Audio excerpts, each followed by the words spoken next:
Right, hi everyone. I did try this a little while earlier, but nothing was working. So we're going to try again, and I'll be able to take you everywhere from scratch. So you'll probably like that. So remember, I said that if you want to get to all the resources, just go to ETNL X3, and it'll be the first item on the search thing. And if you remember, this tab here on that page will take you to materials and some extra stuff as well. And for now, week 2 link is down there. Okay.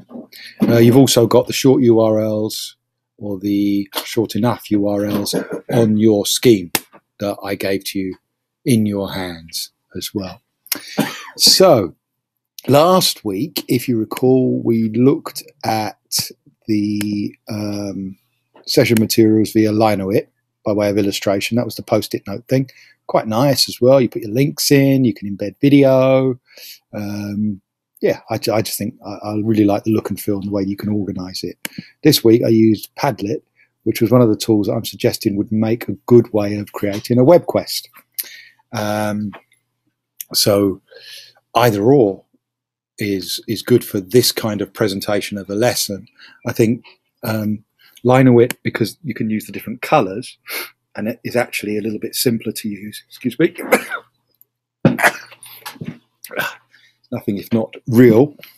And if you click on a link, it takes you out of the site to that actual link. Padlet doesn't do that. It takes you within the site. So it puts it in a frame, which is a slight pain sometimes. If you want to go out, you have to click on that word source there. But what it really does have is the personalization function and the PDF and other print functions and that QR code that we talked about. So the PDF, for example, does this. It just puts the whole thing in a really nice printable, clear format if you wanted to print out what everybody had been doing. Anyway, we'll come back to Padlet in a minute. We started the session by looking at MicroPoll, and all of you, I believe, without exception, apart from the slight hiccup in logging in, all of you were able to create a poll and then share it. This is one that I've done. I need to vote on it, so I'm going to change my mind now. Here we go. Those are the results. If I'm logged into Facebook, which I am, I can be part of a discussion. It gives you some statistics. It's a single question, gives you the results. The link can be put into an email, Moodle page, onto a blog, Linoit, Padlet, Pirate Pad, whatever. And I think it's a really nice way of starting a lesson or checking on a key point between lessons or checking something that's happened at the end of a lesson. You know, just one single thing that you can focus on. I think it's quite nice. So that was that. And then we looked at the ClassTools Fishbone as an illustration of some of the things that ClassTools can do. And I think one of the things that occurred to me here was that people are wanting to know exactly how you're supposed to use it. And that's not the point. I'm going to reiterate that now. The point is, I show you a tool. I show you the basic functions of it, or you work it out for yourself, having been directed there. And then you try and make a connection between that tool, what it is that you teach or you're going to be teaching, and your subject specialism. You know your subject infinitely better than I do. You know the way that your students are, you know your pedagogy and all of that. This is another resource. It's another way in which you can layer on to the pedagogy, improve the engagement, do all those sorts of things. So I'm very, very reluctant to say, do this, present it like that. Because that's not what it's about. It's about finding a niche. And if you cannot find one, then abandon it. Because there's plenty here for you to be getting along with. Like I've been saying all along, you know, one tool a week.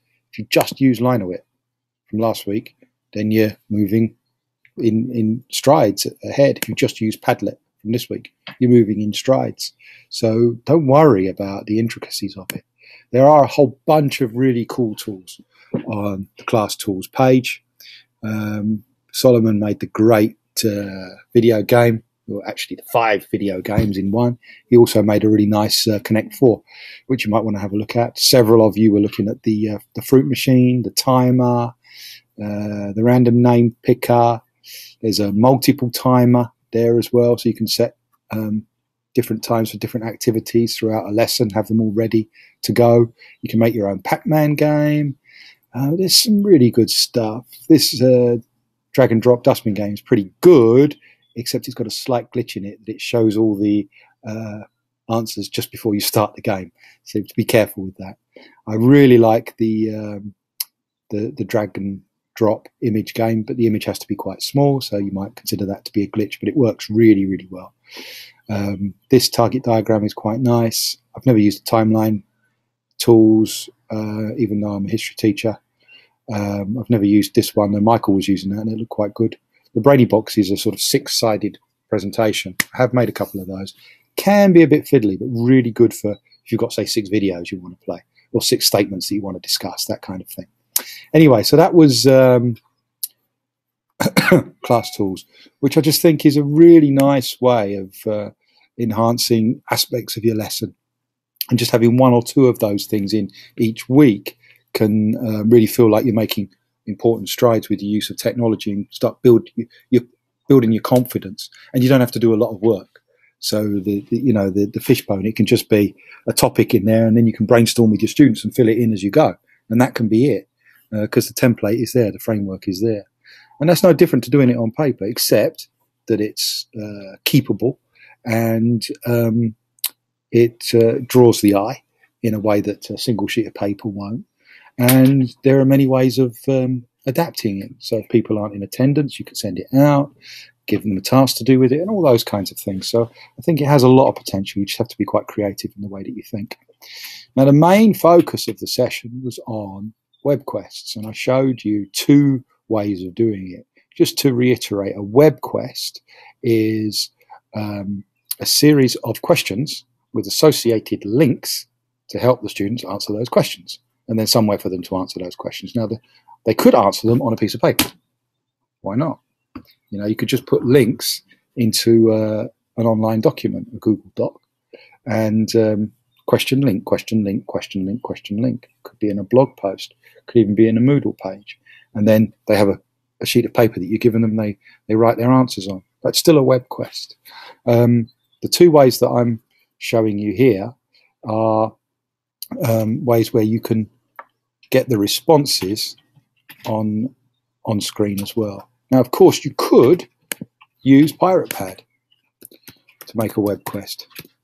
Exactly as we've done before, you go to piratepad.net, you go into the site.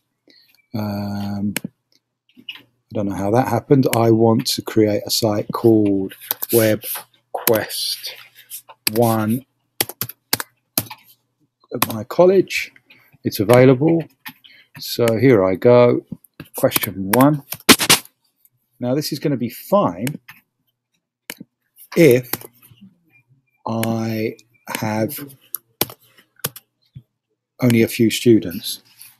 What is the blah, blah, blah, blah, blah, blah. And then the students can come in and answer them here. So student 1 response, student 2 response. You know, I could do that. And then put another question in here. Question 2. There we go. So I could make a web quest like that. Straightforward, quite quick to do. But I wanted it to be a little bit nicer looking and that sort of thing. So the way that I've suggested you do it is either use Padlet, and there are a few things you need to learn about Padlet to do that, or Google Forms. So let's start with Padlet. I've got my own account and I've signed up with Google. And I recommend you all do the same because I don't need to remember my login. Okay, and you can see if I click on my Padlets, as I showed you before, I got hundreds of the darn things. I'm going to create even one more new one, and I'm going to go through all the settings and change it and actually set up a web quest so you can see what I'm doing. So there it is, it's blank. So I'm going to click on the cog. Remember, silver cog, really useful. This is called a web quest on cheese. And this will be some instructions. This is what I want you to do. Okay, so I put the instructions in that box there. Click on this, go to this, do this, answer that, and so on. And then I go to the wallpapers.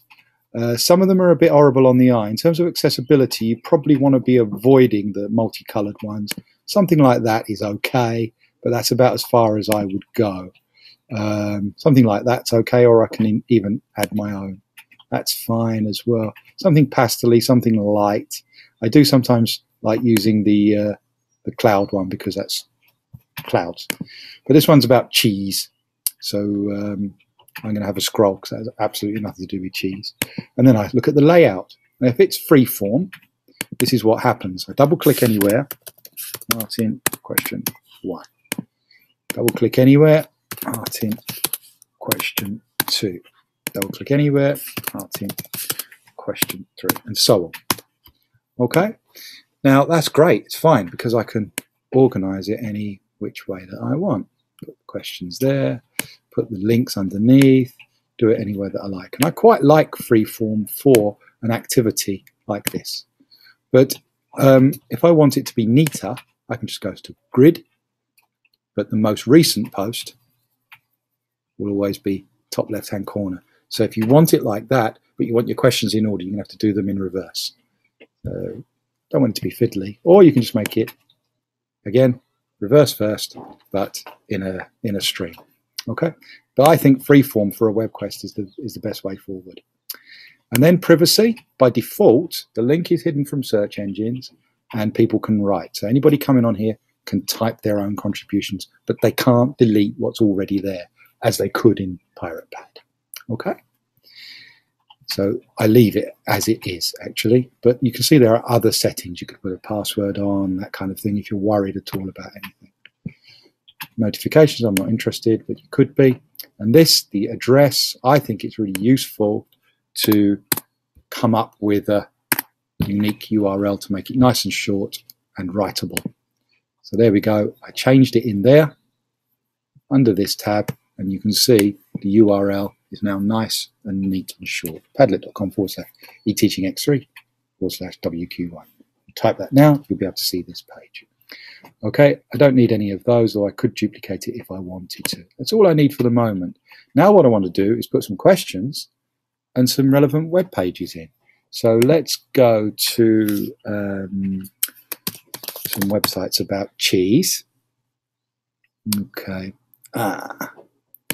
Cheese, the world's greatest cheese resource. Okay, so cheeses by texture. This looks very interesting. So chewy cheeses. Okay, so let's go to the page on halloumi. Okay, so I'm going to copy that URL, and then I'm going to ask them some questions about halloumi. Okay, so here we go. Question 1. I'm going to edit that by clicking on the green pen. Put the link in where it says link, and actually I should also write something, shouldn't I? So, what animals milk? That should be a S apostrophe, shouldn't it? Language teachers, because it's more than one. Can be used to make halloumi. Now, if I wanted, I could just copy this site when I'm done and make the link not directly to the halloumi page, but to the cheese.com page. And that way it makes it a little bit harder. So I've got my questions up there, and that's all well and good. And my students can come in, and the first person to put the answer, Bob, say, gets the answer right. Ducks. Or maybe a little bit wrong. Other people can see it. So there's a slight issue there. So I would say in this instance, if you do create a web quest, you need to think very carefully about where the students are going to put their responses. I quite like the idea of having a separate check sheet. I don't think there's anything wrong with that. It helps people to be able to have something to write down, to reinforce, or whatever. You could use the same one each time, you see, just questions 1 to 10, or 1 to 5, or whatever. What's the topic? So you could have multiple versions of it, and they come to whatever the web quest is, and just answer the questions on this sheet, having written the topic at the top of the sheet. Or you can have it so that they're doing it in groups, Or, and this is where it gets really interesting, instead of a fact-based question, you have what is your view of X? Or you can have, what do you think is the most important thing on this page, or something like that. And you put another link in. So that's how you make a web quest in Padlet. But don't forget, you can also use Padlet to make a lesson planning activity, as I did for you. So I can't remember where it was. That's why it's useful to be able to go back to the home page where I can find everything. There you go. So that was the Padlet one. Now the Google Forms one, if you had a chance to have a look at this, this is just one of the things that you can make in a Google Doc, and I think that looks rather nice. I did talk you through it briefly, but several people had left by that point. You can have different question formats, and you can embed video. You can change the theme. It looks really cool. But what you need to remember is that it doesn't answer the question for the student. It feeds into a spreadsheet, so you're getting the data. It's the best tool to make a web quest, I think, but probably a little bit tougher to do than the Padlet. Or you could use Lineaware, or even easier, you could use the Pirate Pad. It's really, really up to you. Let me go to my relevant account. So here I am. I'll just show you this all again. You can follow this if you want. If you're still watching this, then you clearly weren't listening on Tuesday, or you're just glutton for punishment, but it's nice that you're still here. I do appreciate it. So what I showed you was that you should create a folder called Forms. Okay, I'm going to call it Forms 2 because I've probably already got a Forms 1. Okay, there you go. That appears in there. And now in there, I'm going to create my first Google form. That's how I do it. New Google Forms. And all I need to do is uncheck any standard boxes that are there, give it a title. Oops, title is this, and then start writing questions. Who won the FA Cup in 1981? There we go. And I can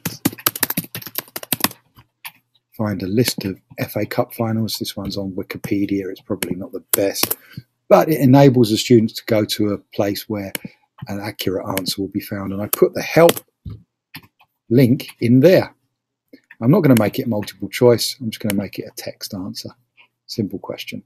Make it required. Click done. Oh, you know what I've forgotten? I've forgotten the question that says, what is your name? Really, really important. Again, I don't want multiple choice. I just want basic text. Definitely a required question. Click done. Unfortunately, it's in the wrong position, so I'm just going to click and drag it up there. Final question, I'm going to make check boxes. Who is the best? And put the check boxes in there. Martin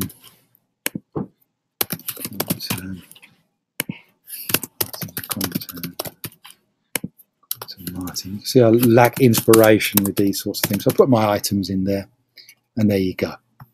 Again, I can put a link in there to help them.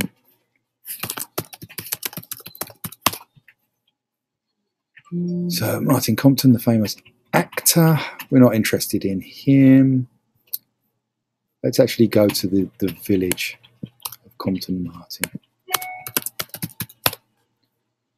There we go. There's a pub in Compton Martin. How nice. Okay, so let's imagine that this would help them answer that question. I'll put the link in and click done. So that's all well and good. It doesn't look very nice, does it? So I'm going to change the theme. There we go. And now, most importantly, view the live form.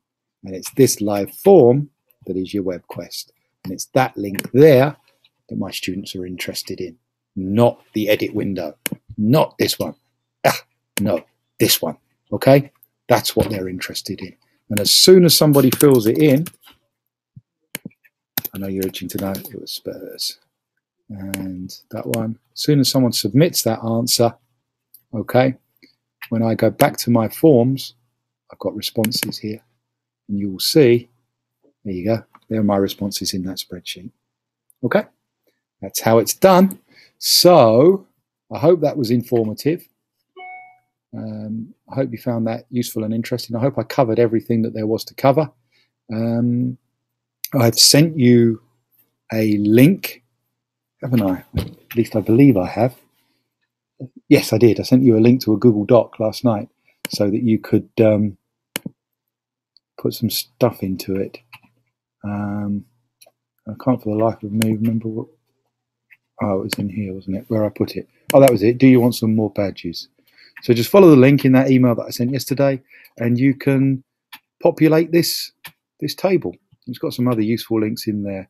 So well done, Daniel. Well done, Yana. Well done, Elizabeth. You're putting some stuff in. It's great. I'm really interested to see what other people have done. It also means you can have a look at each other's work. Really good stuff. Very exciting. Okay. Right. Thanks very much.